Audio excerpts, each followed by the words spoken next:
अस्सलाम वालेकुम नाज़रीन, हाईटेक न्यूज के खबरनामे में आपका खैर मकदम है। मैं हूं नेहा खान। नजर डालते हैं आज की अहम खबरों पर। एर्नाकुलम जिले के अंगमाली में कदांगूर महाविष्णु मंदिर में त्यौहार के दौरान मियानाद पार्था सारथी नामी हाथी अचानक बेकाबू होकर भागने लगा। हाथी ने गाड़ियों को फेंका और मंदिर के अहाते को बड़े पैमाने पर नुकसान पहुंचाया। इस दौरान कोलम का रहने वाला ट्रक ड्राइवर विष्णु को चलकर हलाक हो गया, जबकि चीफ महूत प्रदीप शदीद जख्मी हो गए। महकमे जंगलात और पुलिस ने तकरीबन 2 घंटे की कोशिश के बाद हाथी को काबू में किया।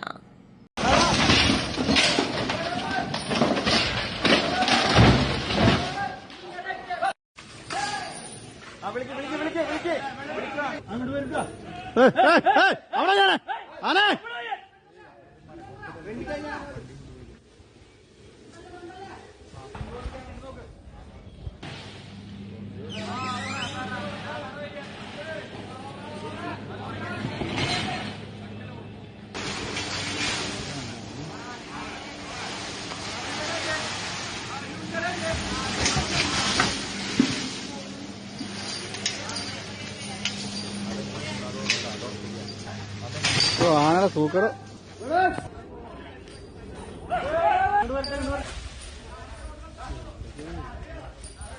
ആന നല്ല റോളാന്നേ, കലിപ്പുണ്ട് ആനയ്ക്ക്.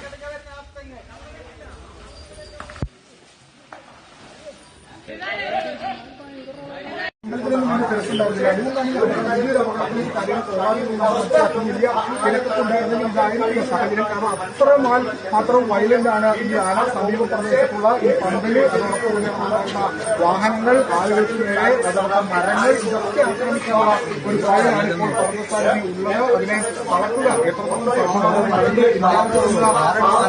എത്തിയിട്ടുണ്ട്. വളരെ പൂർണ്ണമായും തകർത്തതാണ് എന്താണ് അത് ചെയ്യുന്നത്, അല്ലെങ്കിൽ വീണ്ടും പറക്കുകയാണ്. ആദ്യം ഒരുവട്ടം മറ്റൊരു അതിനുശേഷം വീണ്ടും അത് പിന്നെയും കാൽക്കുകയാണ്.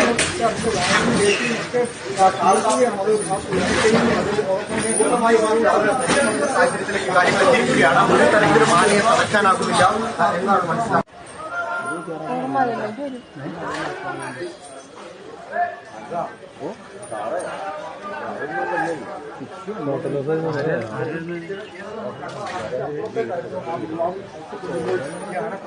അങ്ങനെ വലിയ പ്രതിസന്ധിയിലൂടെ പ്രദേശത്തെ ആളുകളൊക്കെ വലിയ ആശങ്കയിലൂടെ കടന്നു പോകുന്ന നിമിഷങ്ങളാണ്. ഇനിയിപ്പോൾ എന്താണ് ചെയ്യേണ്ടത് എന്നൊരു വ്യക്തത ആർക്കും വന്നിട്ടില്ല. ആ കാറ് പൂർണ്ണമായും, അതായത് കാറ് ആ വീടിന്റെ മതിലിനോട് ചേർന്ന് ആ കാറ് ഇന്ത്യ തള്ളി കൊണ്ടുവന്ന് അവിടെ ഇട്ടിപ്പോൾ അത് വീണ്ടും ചവിട്ടുന്ന കാഴ്ചയാണ് കാണുന്നത്. വീണ്ടും മറച്ചിടാൻ ശ്രമിക്കുന്നു.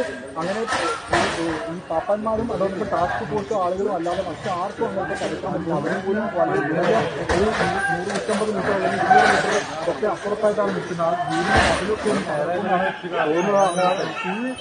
പൂർണ്ണമായും ഒരു ഭയങ്കര വൈദ്യുതമാണ്. എന്താണ് ചെയ്യേണ്ടതെന്ന് കാര്യത്തിൽ വെച്ചു ഭയങ്കര ആശങ്ക ഇവിടെ നിന്ന് ഇത് കാണുമ്പോഴുണ്ട്. ഞാൻ തൊട്ട് സമീപത്തൊക്കെ വീടുകളും അതിന്റെ മതിലുകളും ഒക്കെ ഉണ്ട്. അങ്ങോട്ടേക്ക് പെട്ടെന്ന് സ്ഥിതിഗതികൾ രൂക്ഷമാവും. ഏകദേശം 1.5 മണിക്കൂർ നമുക്ക് മനസ്സിലാവും. കുത്തിപ്പൊക്കിട്ട് ഓരോന്നും വൈൽഡ് സ്വഭാവത്തിനൊരു കുറവും സംഭവിച്ചിട്ടില്ല. അതിനകത്താണ് ഈ പാപ്പാനെയും അതോടൊപ്പം തന്നെ മറ്റൊരാളെയും കൊലപ്പെടുത്തുന്ന രീതിയിലേക്ക് പോയത്. എന്നിട്ടും അതിന്റെ കൈ കഴിഞ്ഞിട്ടില്ല.